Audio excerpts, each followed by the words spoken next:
Stories about vampires have been told and retold across the years and across many locations. So naturally, those stories can have a great variety in terms of the skills, abilities, and potential weaknesses that vampires may have.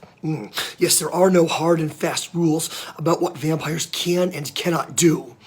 Although one thing that is consistent is that vampires have fangs and drink blood, and that sunlight harms them, or at the very least weakens them.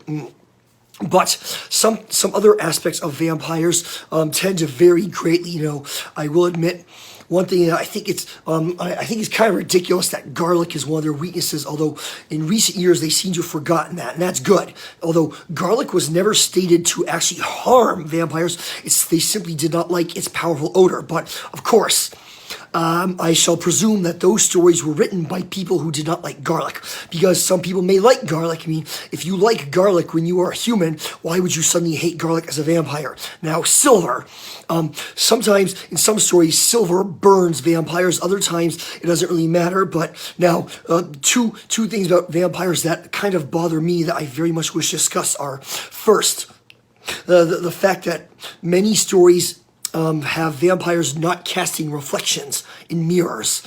Now, I frankly think that would be more of a liability than an asset, because the only time that would ever be useful is if someone was standing in front of a mirror and a vampire wished to sneak up on them and attack them.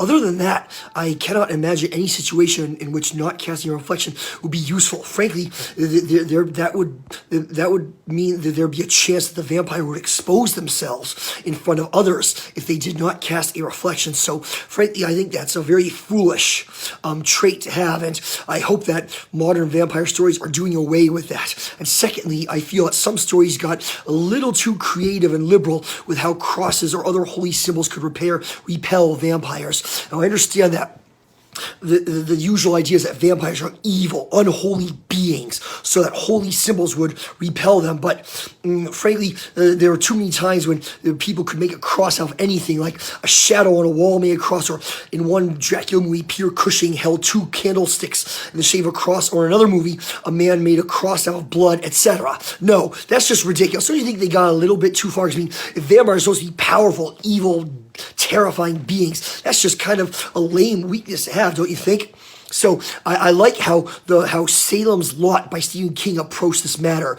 It wasn't the cross itself; it was the wielder's faith that it would work that actually did the trick. I have actually not read Salem's Lot, but I know that in one scene, the main character uses a cross to repel the vampire, but then when his faith wavers, the cross loses its power. That makes a lot more sense. I understand that is not as easy to portray on screen as it is in a book, but still, people, we need to start getting a bit more creative. I think we need to have a bit stricter rules on how that works. At least that's how I see it. So what does everyone else say about this? Do you agree that not casting a reflection is actually more of a weakness than a strength? And also, do you think that when brandishing a holy symbol against a vampire, it should be the power of the holder's faith rather than the object itself that does the work? So what do you say about this? I am very interested to hear your responses. Thank you very much.